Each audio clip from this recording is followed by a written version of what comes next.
Você sabe que você foi criado à imagem e semelhança de Deus? Nós começamos antes.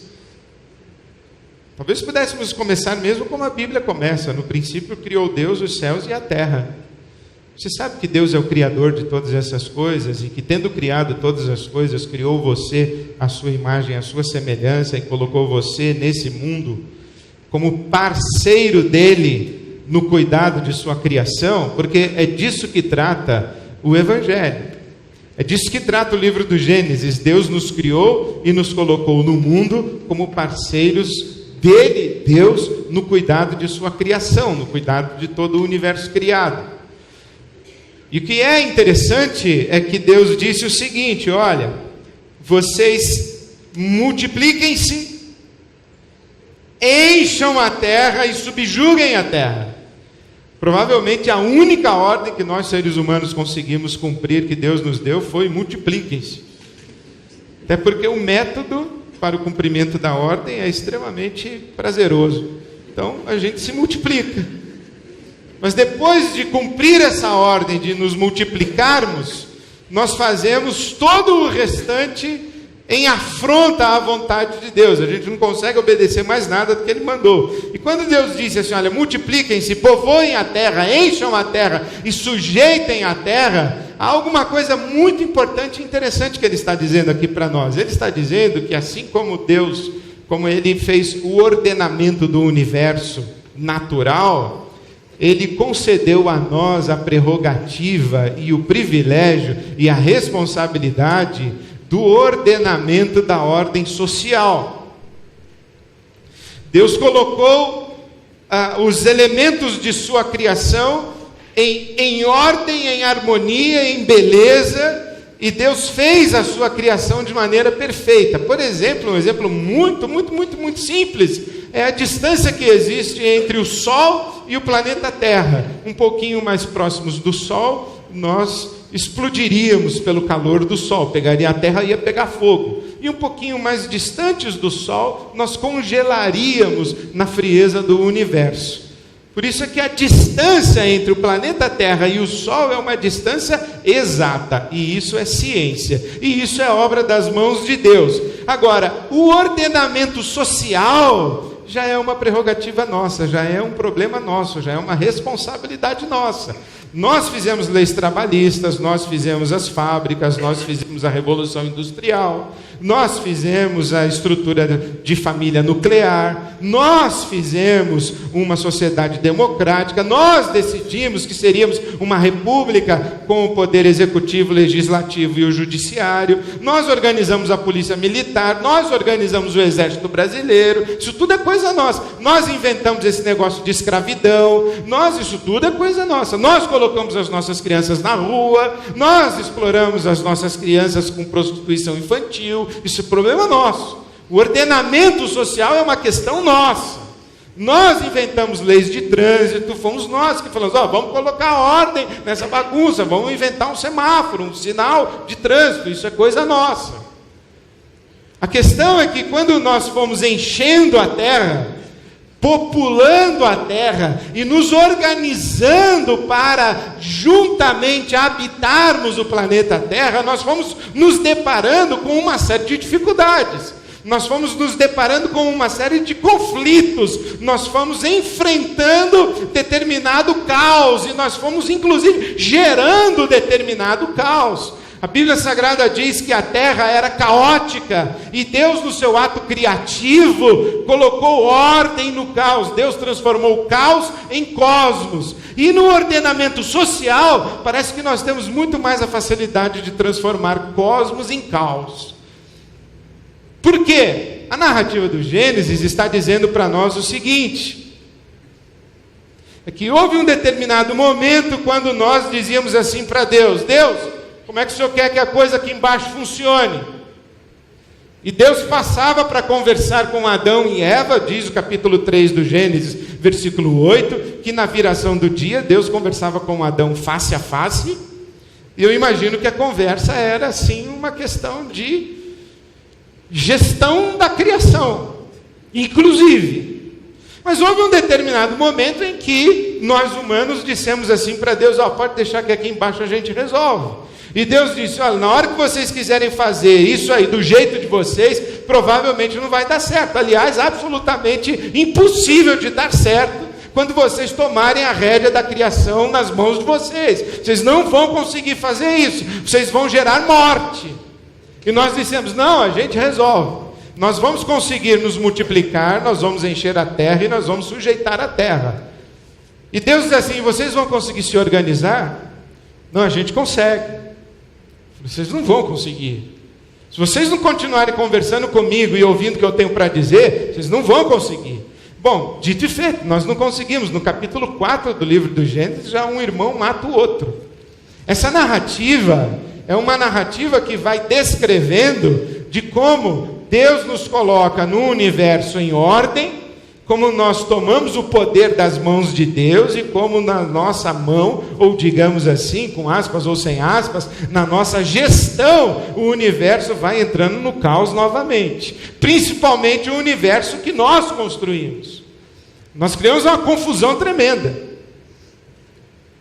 Não preciso ir longe para dizer que nós vivemos numa tremenda confusão. Por exemplo, tem Adão e Eva. Tem famílias agora que tem Adão e Adão, Eva e Eva.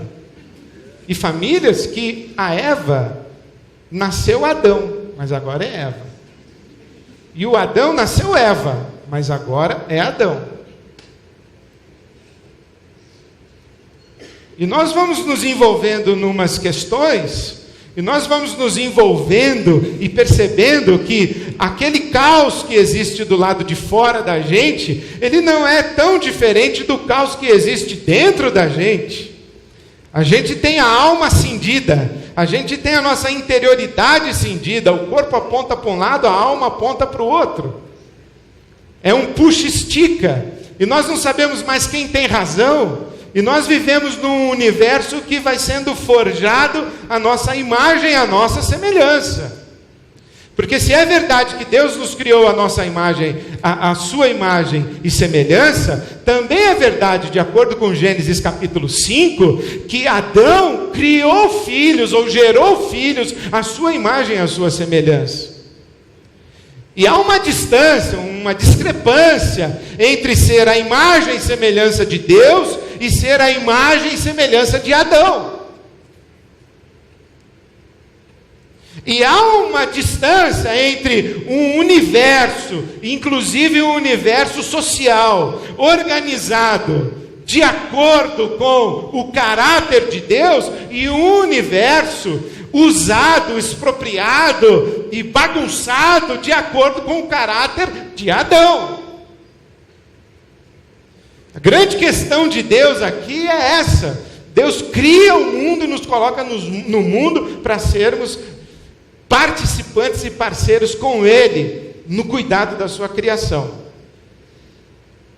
É disso que trata o Evangelho, é disso que trata a Bíblia Sagrada.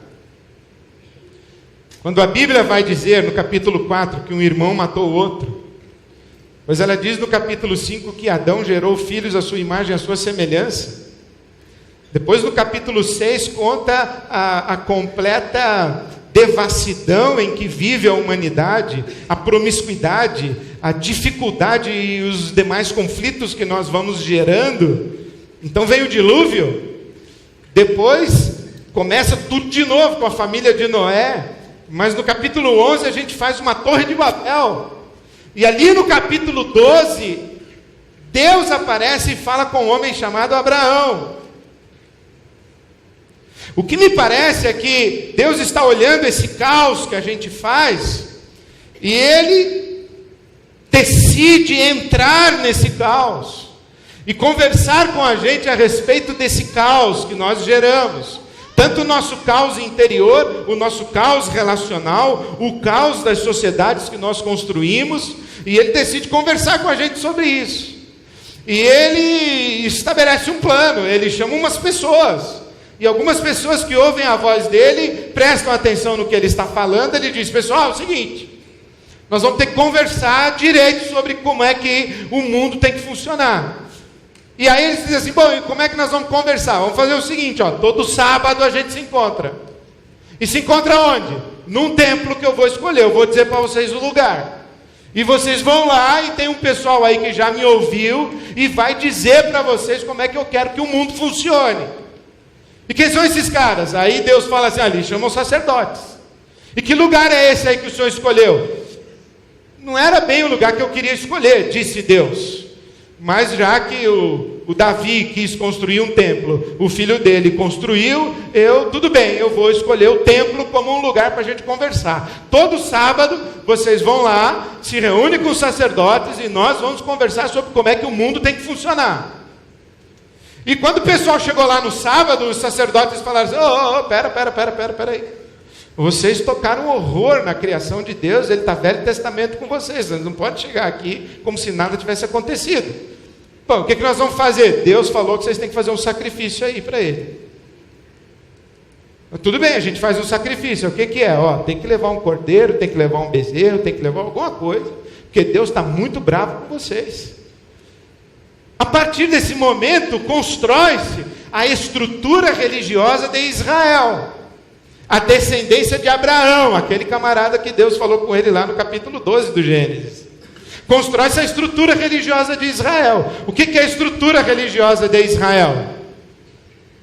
Sábado, templo, sacerdote e sacrifício. Isso é o mínimo, é o fundamento da estrutura religiosa de Israel e é o mínimo de praticamente a nossa estrutura religiosa cristã, infelizmente. Infelizmente. Porque com o passar do tempo, Deus imaginava que ele ia se encontrar com o pessoal aqui no sábado, no templo, na hora do sacrifício, e com os sacerdotes, e que o papo aqui entre eles seria sobre como que o mundo tem que ser cuidado. Mas o pessoal ficou tão encantado com esse negócio aqui de sacerdote, templo, culto e sábado, que cuidar do mundo dá muito trabalho. Então eles começaram a cuidar disso aqui. Aí começou a ter um pessoal querendo ser sacerdote. Aí começou um pessoal querendo vaga mais próxima no estacionamento do templo. Aí começou um pessoal querendo tirar fotografia com o sacerdote gostava desse negócio, aí inventaram Facebook. Aí o camarada, ele vinha com a ovelha dele para sacrificar, ele tirava foto segurando a ovelha com o sacerdote do lado, punha no Facebook, lá, sábado eu no templo em Jerusalém, e o sacerdote tal. E aí começou a ter uma hierarquia de sacerdote, começou a ter uma hierarquia do pessoal que ia no templo, começou a ter uma hierarquia de cabrito, de ovelha, de bode, de coisa que era sacrificada no templo, quem levava o mais bonito, quem não levava. Aí um camarada um dia levou lá uma ovelhinha que já estava condenada, o veterinário falou, falei que a tua ovelha ia morrer, a semana que vem tu vem trazer de sacrifício?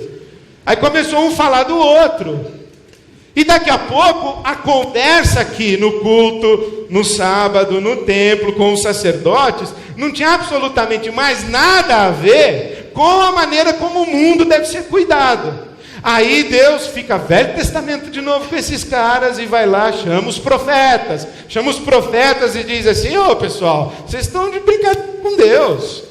O problema aí não é templo, culto, sábado, sacerdote, sacrifício, vocês estão de brincadeira com Deus. Vocês esqueceram as crianças na rua, vocês esqueceram o órfão, a viúva, o estrangeiro, vocês não cuidam da terra como devem cuidar da terra, vocês não se organizaram como uma nação deve estar organizada, vocês são injustos, vocês são corruptos, vocês não prestam, vocês são tudo farinha do mesmo saco de todas as nações que não conhecem ao Deus Criador dos céus e da terra, e que inventaram seus ídolos. Vocês são iguaizinhos a todo esse pessoal aí pagão. Até parece que vocês não conhecem o Deus Criador dos céus e da terra. Vocês inventaram esse negócio aí de religião, vocês ficam aí agora brincando de religião, e o mundo está jogado às traças. Aí vem Jesus e aparece nessa hora e diz assim, pessoal, vamos parar com essa brincadeira de religião aí, esse negócio de sábado, templo, sacerdote, isso aí era um momento pedagógico de Deus, mas não era para vocês ficarem aí dentro, vocês não entenderam. Era para vocês aprenderem a viver e cuidar do mundo de Deus. Por exemplo, vocês ficam aí com esse papo de 10%, eu acho que o cara que dá 10% é um mão de vaca desgraçado. Cara que pergunta assim para mim, pastor, tem mesmo que dar 10%? É do bruto ou é do líquido? Eu falei, tu é um mão de vaca, mano.